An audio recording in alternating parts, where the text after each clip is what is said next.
Welcome everyone to the first presentation of Hirad Academy YouTube channel.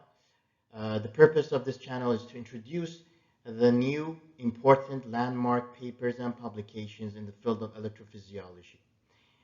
The target audience are electrophysiology physicians as well as healthcare allies in the field, and also patients that are interested to know more about electrophysiology. Hopefully, with time, we can add more educational materials targeting patients themselves to increase awareness and also the general knowledge about electrophysiology.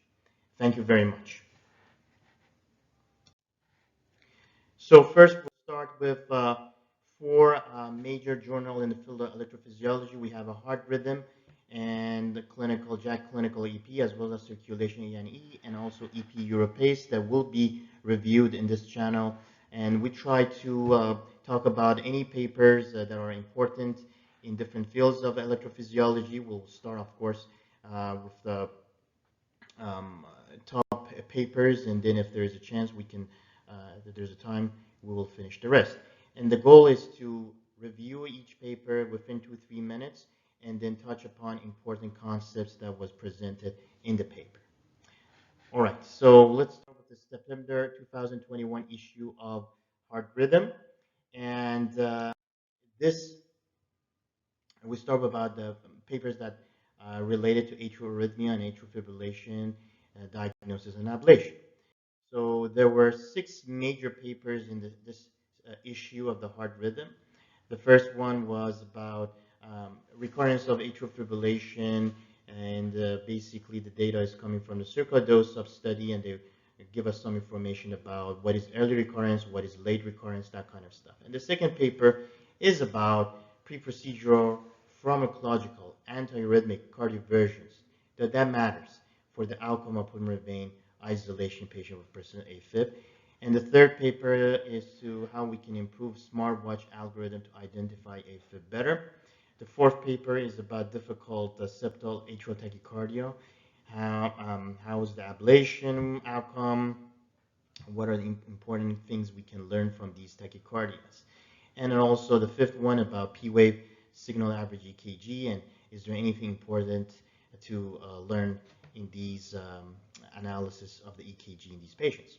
And then finally was a contemporary review on a smartwatch-based detection of cardiogrythmia, and what exactly we can learn and what are around currently we are using in a smartwatch, and what will be the future. All right, thank you. So let's start with the first paper, which is early recurrence of sarcoidosis, on the next slide. So the first paper, which was about prevalence and outcome of early recurrence of atrial tachyarrhythmia in cryoballoon versus irrigated radiofrequency catheter ablation. So this is basically sub-study of sarcoidosis study. As you know, sarcoidosis study was a multi-center randomized trial. They enrolled 346 patients. They were all symptomatic, paroxysmal AFib, and they have failure of one class of antiarrhythmics. And they randomized them through 3 groups. One was the patients that had radiofrequency ablation. Another one had the cryo for 2 minutes. Another one cryo 4 minutes. And the results, and one other interesting thing before I forget, was they implanted loop recorder. And that was the best way of surveilling the recurrence of atrial tachyarrhythmia. The cutoff was 120 seconds to call it positive. The results was remarkable. 61% had early recurrence, very, very high in a burden that we didn't expect that much. So 61% had early recurrence, which defines a recurrence of tachyarrhythmia, atrial tachyarrhythmia in the first 90 days. Only 26% were symptomatic. And they noticed the early recurrence patients, they have a higher burden of atrial fibrillation the month prior to the ablation. As you know, the loop recorder was implanted a month before the PVI. So basically, we'll tell you the burden of AFib before the PVI. And also, these patients had more difficulty for isolation of the vein during the procedure. Now, the late recurrence number is much better. The percentage goes down to 24% in 12 months. And they didn't find any significant differences in early recurrence of atrial tachyarrhythmia, no matter was burnings or freezing was used. The 1-year freedom in patients with no early recurrence was much, much better than a patient that had every recurrence of arrhythmia. So in the first 90 days, if you have recurrence of tachycardia arrhythmia, you have a less chance of being out of AFib for long term, especially the second and the third month. And also they found that burden of recurrence, if you have a little episode that recur versus large burden of a atrial tachycardia, also that matters. So more you have recurrent, more burden of atrial tachycardia you have a higher chance of having late recurrence of atrial tachycardia. And then finally they found maybe if you have early recurrence of AFib within 3 weeks, and to be more balanced within the 5 to 7 weeks, it might not affect your late recurrence as much.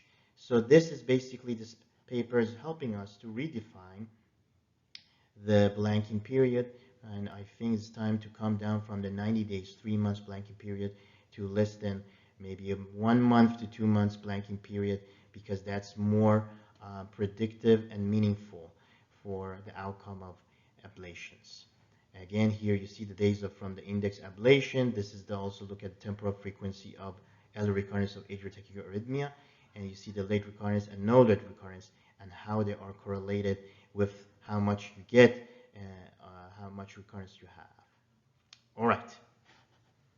So this is the second paper. It's effective preprocedural pharmacological cardioversion on PVI in patients with persistent AFib by Keisuke Okawa, MD from Japan. So these are patients with persistent AFib, and this is a prospective study. 303 patients received Preprocedural, which is an antiarrhythmic, is in Japan. We don't have in the United States. Fixed low dose was given before the procedure, before the ablation procedure, and some of them were up to more than 2 weeks to 3 months post-ablation, and all got PVI, and 87% got CTI, and some other folks got substrate and SVC isolation, up to 84%. So there are two groups. The groups that at the time of ablation, when they show up for getting PVI, they were in sinus rhythm. That's group number 1. And another group were not in sinus rhythm despite being on Preprocedural. And they found that if you are sinus rhythm at the time of the ablation with this Preprocedural antiarrhythmic, you have a better outcome, freedom from atrial tachycardia or atrial fibrillation at long-term follow-up. So the sinus rhythm group has significantly lower 36 months recurrence rate comparing to the non-sinus rhythm. And they found some of the risk factors that, better tease this out is the patients with a low EF and patient non-responder, they have a poor, and they have a worse, I shouldn't say poor, they have a worse outcome of ablation. Basically, they came up with a way to tease out different groups of persistent AFib. Who will benefit from more or additional ablations? Who will have more issues in the long term? Maybe giving antiarrhythmic before and see if the patient's cardioverted spontaneously. That will be identifier of this. We have a problem. We have a problem with the outcome of persistent and long persistent AFib ablation, which is not as great as paroxysmal. We tried different lines, STAR, AFib2. We tried endo and epi in Converge, and recently vein of Marshall with some success. But still, there's a question that, and also a MAZE trial, which is left atrial appendage isolation, still pending. We have this question that what is the best method to provide better outcome in these category of patients? Still, question exists. Thank you. So let's go to the next paper. Okay, the next paper is validation of algorithm for continuous monitoring of atrial fibrillation using a consumer smartwatch by Robert Avram, MD from California. And there are interesting things here. One, we know that 1/3 of atrial fibrillation patients are asymptomatic. They don't feel it. And with mobile health technology that we have 2 components to our watches now. One is for symptomatic patients, they feel palpitation, they can do on-demand EKG. So they can, the different watches are different, but you can put your fingers and use 2-lead EKG and tells you what's going on. The number 2 technology is using asymptomatic technology, which is wearable with the photoplethysmographic. And these are kind of newer continuous monitoring, which can tell you, if possible, that can give you AFib burden. But the problem is they have a high false positive and they need a better algorithm. So in this study, 240 patients that were fully participating, and they used Samsung Galaxy Watch Active 2, and they used their special two-level algorithm to improve the diagnosis of atrial fibrillation. In the same time, they had this patient have the 28 days EKG patch monitor to make sure the diagnosis is accurate. What happened in this study was basically they turned on the PPG plethysmographic, and this continuously one monitoring the AFib. They have a little bit improved the processing approach using raw PPG signal as well as inputs from other sensors. And anytime that the patient had a positive based on the PPG, we'll send a message and ask the patients to prompt the EKG recorder.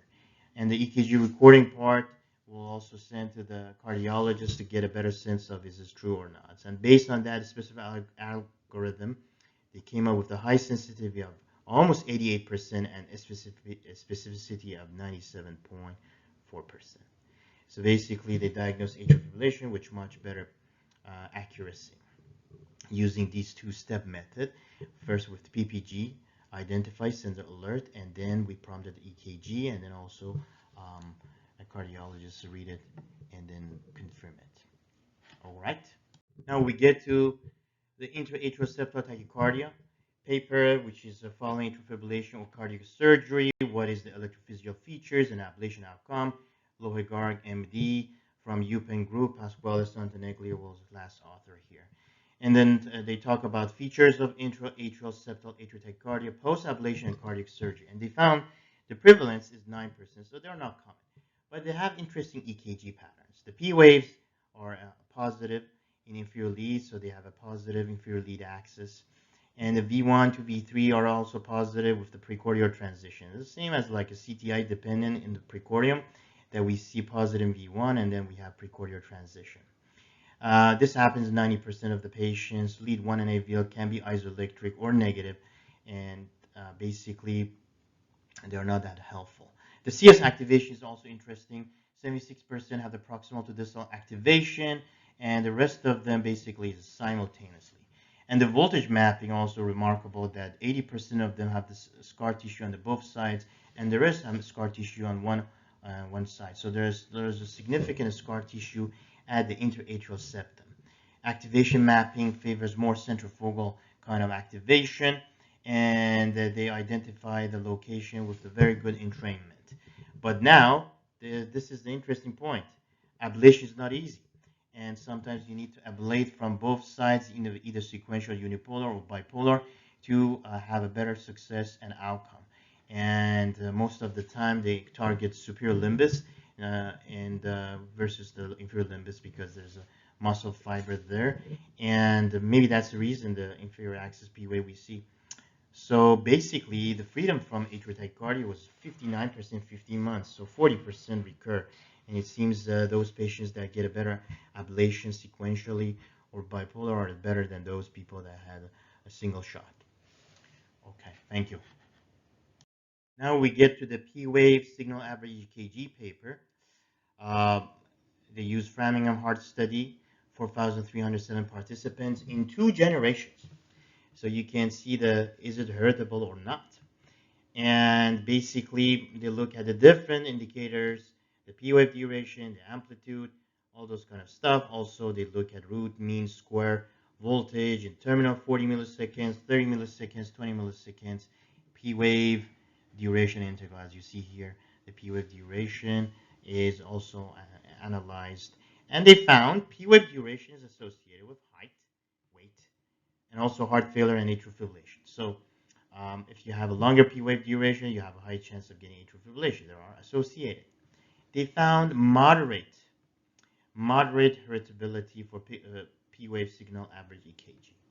P-wave duration and PR interval in 12-lead EKG were significantly higher in men than women, possibly because of larger heart and body size of men. So the PR and P-wave duration both are larger. So this was a study looking at the differences across generations and across genders and association with long-term comorbidities in heart failure. And they found P wave signal average EKG traits are associated with multiple atrial fibrillation related risk factors. And final paper in regards to atrial fibrillation stuff is a contemporary review, Smartwatch-based detection of cardiogrythmia beyond the differentiation between sinus rhythm and atrial fibrillation by Mark Strick, MD, PhD from Bordeaux Group. So basically, they talk about what are the limitations of smartwatches. There are a lot of progress in identification of arrhythmia. First of all, as you know, wearing on the wrist make it only one lead, 2 electrodes, and is this lead 1, which is not the appropriate lead to look at the P waves because lead 1 doesn't have a good sense of P waves. Other issues that we have is they are not necessarily continuous monitoring, so some of these episodes can be missed. Using PPG provides a little bit close to near continuous monitoring, but again, we need to charge the battery, and that means the watch is away from our body. And sometimes if lead 1 doesn't show us, like in this case, as you see, there's atrial flutter on the wrist. You don't see any kind of flutter thing, but if you wear it on the wrist, on the ankle, you will see the flutter waves much better. That's because of lead 1 is not a great lead for identification of the P waves as compared to inferior leads. And then also issues of the false positive and false negative, and which we can improve the accuracy by getting these strips from the patients and analyzing it ourselves. As you know, sometimes the PVCs and irregular RR make it to call it atrial fibrillation and falsely diagnosed with atrial fibrillation. But there are a lot of improvements. So we just talked about another paper with the 2-step method to improve these algorithms and make it more specific and sensitive. Okay, so arrhythmia prevalence among patients with polymyositis, dermatomyositis. Ashutosh Narayan, MD.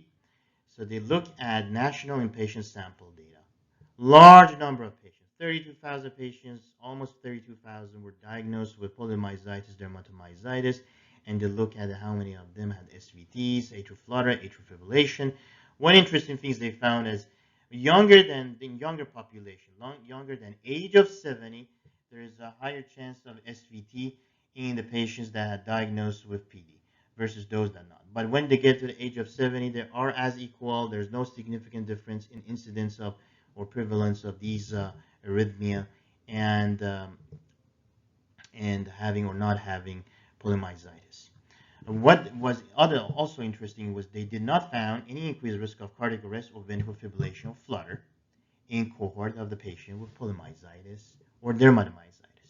There's a possible mechanism because they, younger patients there have a lot of inflammation comparing to healthier people, and they might be prone to accelerated atherosclerosis, cardiac tissue inflammation, myocarditis, autonomic dysfunction, and that might be the reason they are more prone to have SVTs. Okay, so that was PD. So they have higher chance of getting SVT when they are younger. All right. Okay, now we get to the devices section and see what are the papers on September 2021 issue of Heart Rhythm. There are 3 papers we can say that related to the procedures, related to device procedures. There are some overlaps, of course. First one is a precardial effusion requiring intervention in patients that are getting Watchman. And we want to see the complications that happens in this large contemporary real-world cohort of the Watchman recipients in U.S. Then is also the long-term survival of extraction of the lead. And then also, lastly, we're going to talk about Sync AV dynamic optimization algorithm in Abbott St. Jude CRT system and see how they can affect the hospitalization and cost. All right, so let's.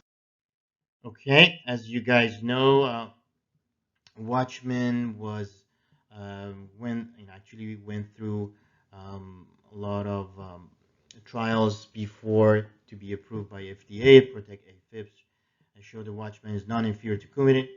And then it was in that trial, the close to 5% of patients had sustained serious precardial effusion requiring drainage or open cardiac surgery. In Prevail, this was reduced, the precardial effusion down to 2%. Now, in this paper presented by Dr. Munir, They look at, again, national inpatient sample data, 2015, 2017. This is the first generation of Watchman, almost 1,700 patients with Watchman, and they found 1.24% they got precardial effusion, much less than 2% that we saw in Prevail. And they found patients that get precardial effusion that are prone to have other problems, other Watchman-related complications too, higher mortality and longer hospital stay, which is predictable. The other interesting thing is patients with diabetes, high blood pressure, and chronic kidney disease had lower risk. As you see in this first plot, diabetes, hypertension, and chronic kidney disease, they have lower risk, basically somehow protective. Now, we don't know what exactly, they don't mention exactly the mechanism behind this.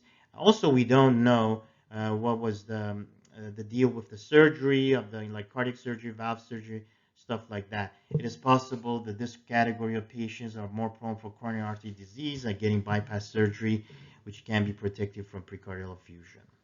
Okay, thank you very much. So let's get to the next.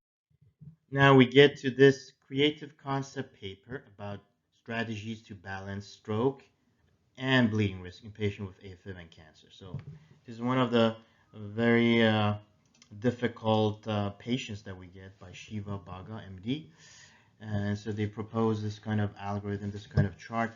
And so as we know, we have a high bleeding risk and high clotting risk in patients with the active cancer. You know, the medication itself can interfere. The medication for chemotherapy can interfere or can increase the bleeding as well as can increase clotting. Cancer itself as well, and cancer can affect coagulation cascade and cause more clotting as well as bleeding. Also, we have lesions, the GI lesion, CNS lesion, that make it more complex. Of course, if the bleeding risk is low, we might not have that much of a dilemma. But when the CHA2DS2-VASc score is 2 in men or 3 in women, which we consider a high thrombotic risk, then we go to a little bit difficult situations. And then we categorize them to the high bleeding risk. We can use Hasblat score and low bleeding risk. We know that there are problems with the nausea, vomiting, GI obstruction, and major drug interaction in patients with the cancer. So we need to be very careful. Sometimes we need to consider injections rather than PO if the patient is not able to take PO. And other things that, especially if you have a high bleeding risk, maybe we need to consider left atrial appendage exclusion, left atrial appendage occlusion devices, like lariat or atrial clip, as well as Watchman and then Watchman-like devices. All right, thank you. Now let's talk about long-term survival following transvenous lead extraction, importance of indication and comorbidities by Dr. Mehta. And so this is a large database in regards to extraction data. As you know, the European lead extraction control registry demonstrated complete clinical success. So we have a high success of extraction, up to 96.7% in hospital, and the major complication result in that registry was 1.7%, and mortality rate related to procedure was 0.5%. Now, in this study, they look at almost 1,000 patients at the major referral center UK from 2009 to 2019, and they look at the 1 year post follow-up, and they found 93% of the patients survived the extraction. However, an infective indication was one of the predictors of negative survival in these patients. So if you have infective indications, you have a higher chance of death and mortality in 1 year, which is not unusual because infection risk is a sign of the immune system issues, and also it can be associated with a septic shock, and you might get infected again. And the major complication was 1.9%, which is close to the registry, as we said a few minutes ago. High risk for mortality was seen in patients with a higher age and lower LVEF, and also the kidney function level and higher total comorbidity burdens. And one of the interesting things was the lead burden was not significant on long-term mortality. So the survival is not bad, it's good. And the procedure major complication is 1.7 to 1.9% overall in all of these registries. So relatively safe procedure. The lead extraction should be considered. All right. Okay, so we got to gaining real-world cardiac synchronization therapy efficacy with sync AV dynamic optimization, heart failure, hospitalization and cost by Niraj Varma, MAMD. And so this is a very interesting paper. So as you know, there's a wide range of CRT optimization programming. We have adaptive CRT in Medtronic, we have auto-adaptive Biotronic, we have smart algorithms in Boston Side. They all tried to adjust the timing of AV interval relative to intrinsic conduction. And sync AV is basically in that line. And it was introduced in 2016. What it does is 256 cycles. Every 256 cycles, the AV interval is extended for 3 cycles, and allowing the AV interval to measure and apply new AV interval. In this study, which was a retrospective cohort, a large number of patients were having sync AV off or sync AV on, and this between 2016 to 2019, so 3 years. They look at their outcomes. What is the cost? What is the heart failure outcome? And what is the reduction of the heart failure hospitalizations in 30 days? So they found you get heart failure hospitalization benefit with sync AV on, in addition to your CRT, and also it will basically decrease your heart failure hospitalization, which means improve the cost. So this is a very cost-benefit promising algorithm, sync AV, which adjusts the AV delay dynamically. That's the key. Adjust the AV delay dynamic. Okay, thanks. Finally, we get to the ventral tachycardia section and the papers that are in regards, talking about VTs. We have 3 papers in the issue of September 2021 on heart rhythm. One is talking about a novel EKG discriminator between patients with cardiosarcoidosis and ARVD. The second paper is basically description of VT activation wavefront. Is a dual loop? Is a single loop? What is pseudo figure of 8? We talk about that. And the last paper is just explain to us what are different variation of venous anatomy of the LV summit. So the first paper is very interesting. It's about EKG identification of the patient with the cardiosarcoidosis versus ARVC, ARVD. As you know, it's difficult to differentiate these two guys. The biopsy has a low yield. The PET can be negative, not always can be helpful. And as you know, granuloma in the case of non-caseating cardiosarcoidosis is patchy and transmural. And as I mentioned here, it's caused local block and it's like a minefield. But ARVD is more focused on pre-tricuspid area around the valve and is more focused on subepicardial. So it's causing scar tissue starting from the subepicardial, starting from the valve area, and then extend around. So there are some differences between how they affect the right ventricle. One guy is basically more diffuse and is like a minefield, blocks here and there of the free wall, and another one starts from the base of the right tricuspid valve, right side, right free wall. 7 centers were involved in this study by first author Jerika Hugendorn, MD, and 13 patients had a cardiac sarcoidosis. 23 patients had a gene-positive ARVC. All of them had VT as well. So these patients were placed in the different EKG criteria that they derived from their differences, and they came with this interesting algorithm. It's kind of flow chart, and they found if the patient had the PR interval more than or equal to 220 milliseconds, that if answers yes, go for cardiac sarcoidosis. As we know, the conduction system disease is something prominent in patients with cardiac sarcoidosis, and 4 patients were meet this criteria, and the 0 was ARVC. If that's not the case and the PR interval normal, it's get a little bit tricky. Here we look at the presence of R prime wave in B1 and B3. As you see in this figure, you see there's significant R prime and wider R prime we see in the cardiac sarcoidosis versus ARVC. And if the presence of the R prime is no, is favoring ARVC, and basically R prime in V1 and V3 is prominent in patients with cardiosarcoidosis. Most likely is because of activation of free wall is going to be much delay with all the minefield blocks that I mentioned. If that answer is yes, we have R prime, and then we look at the surface area of the maximum R prime, and if it's significantly large and area is big, it favors more cardiac sarcoidosis. If it's not, favors ARVC.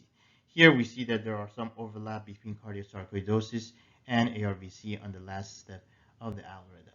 Sensitivity 85, especially 96%, so this add another feature, another clue to differentiate these two things. If you have R prime that is significant, if you have atypical right bundle branch block, that your surface area R prime in V1 to V3 is significantly large and wide and elevated because of the super delay that you get in free wall instead of more delay on the base of the RV in the case of the early onset ARVCs, or since this involvement is more diffuse than patients with ARVC. This is my input. You might get this kind of wide area of R prime. All right, let's go to the second paper. The second paper is trying to explain to us the differences between double loop ventral tachycardia activation patterns. And as we know, we used to know that there are two wave fronts that come in and they meet each other and they call figure of 8 kind of thing. So this studies look at patients, the 60 VT circuits, which were retrospectively analyzing 55 patients. Almost half of them were non-ischemic. And it's trying to say that, not all of the patterns that we expect is dual loop. So mostly there are single loop.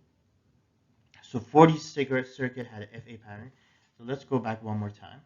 20, like 33% had single loop. So 1/3 had single loop, and of course seen more in endocardium.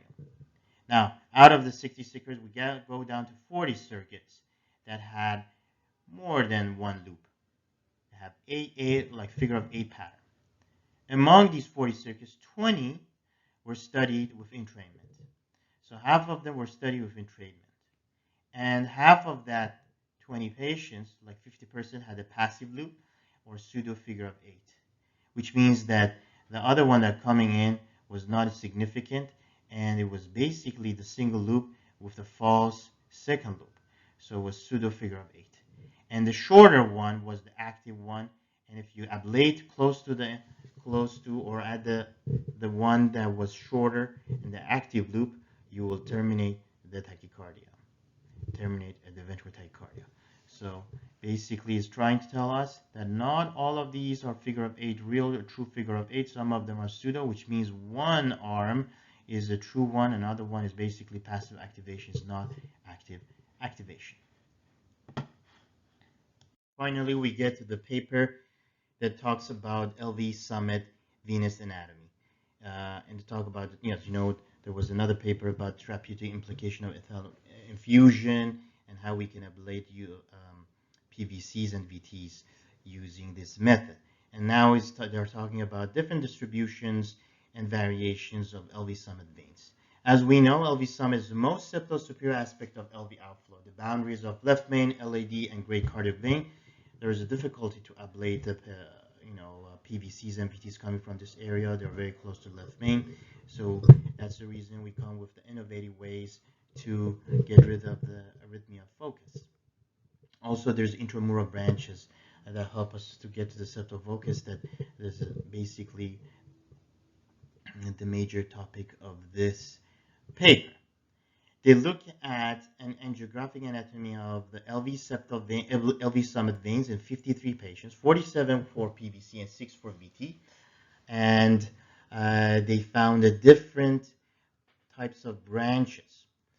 Veins were best visualized, this is important to know, with LAO view 35 to 40 degrees, steep caudal view 40 to 50 degrees. And this is the one view we call the spider view that opens up basically the LA caudal area, and then you can see the branches much better. The first branches, as you see here, and I'm pointing with my pointer here, is called LV annular vein. So basically it takes off and goes around the mitral valve and tries to get close as possible to AMC, and they might have collateral with the septal branches that takes off later on. So the greater cardiac vein comes here, and the septal vein, annular vein, and the later on septal veins takes off from the vein. The annular vein seems about 36% of the population, so it's about 1/3 of the people. They have this guy that goes around the mitral annular vein, mitral annulus, and then gets the AMC. Then we have LV septal veins that they also go close. These are also good veins if you wanted to get closer to the intramural focuses right around here. And then finally, there's the diagonal veins that it takes off and they round leftward to the interventral groove. Then most of patients, they up to 96%, they have these branches. There's interesting phenomena here that you can see. We call it angulation when the greater cardiac vein wanted to get to AIV. That is also very informative pre-procedure, because if you have such angulation, it would be difficult to get to the small branches and the septal perforator basically, or other branches for possible ablation. And this is a good thing that the CAT scan or reconstruction of the veins can help you and tell you how much of angulation you have and is it possible or not. All right, we're done with the last slide. Thank you very much and for listening. Have a good day.